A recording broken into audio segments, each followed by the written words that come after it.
Imagine a world where the most vulnerable, pregnant women and their unborn children become targets for profit, their lives exploited in the most heinous ways. This is the chilling reality exposed by the recent arrest of a female cartel leader known as La Diabla, whose operations have sent shockwaves through both Mexico and the United States.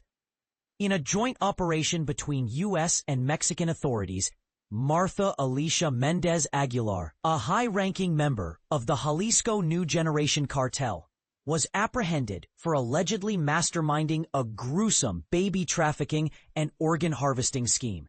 Nicknamed She-Devil, Mendez Aguilar is accused of luring impoverished pregnant women to isolated locations under false pretenses.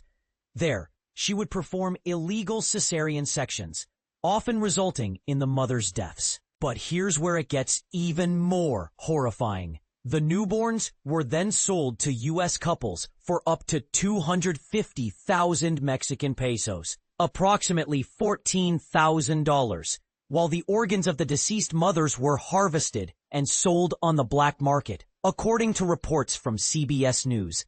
www.cbsnews.com/baby-trafficking ringleader cartel La Diabla. And this is the part most people miss. This isn't just a crime story.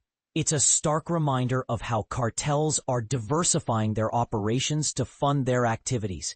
As Joe Kent, director of the DNI's National Counterterrorism Center, pointed out, this is one example of what terrorist cartels will do to diversify their revenue streams and finance operations.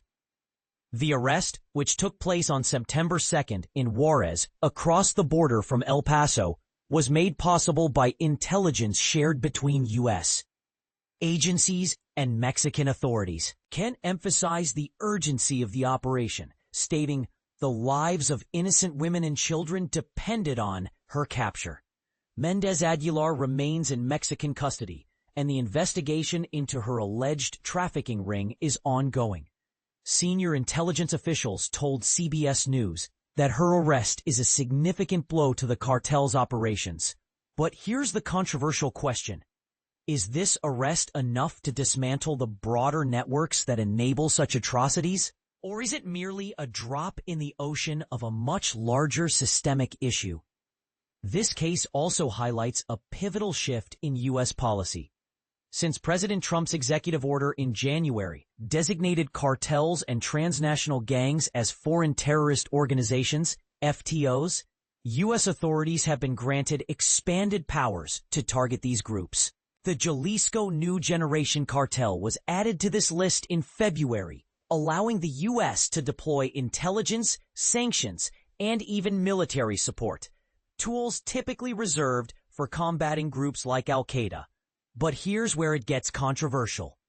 While this classification provides more resources to fight cartels, it also raises questions about the ethical and legal implications of treating criminal organizations as terrorist entities. Is this approach effective, or does it risk further militarizing the war on drugs? As the investigation continues, one thing is clear.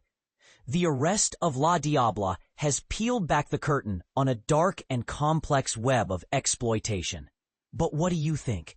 Is the FTO designation the right strategy to combat cartels? Or are there better ways to address this crisis?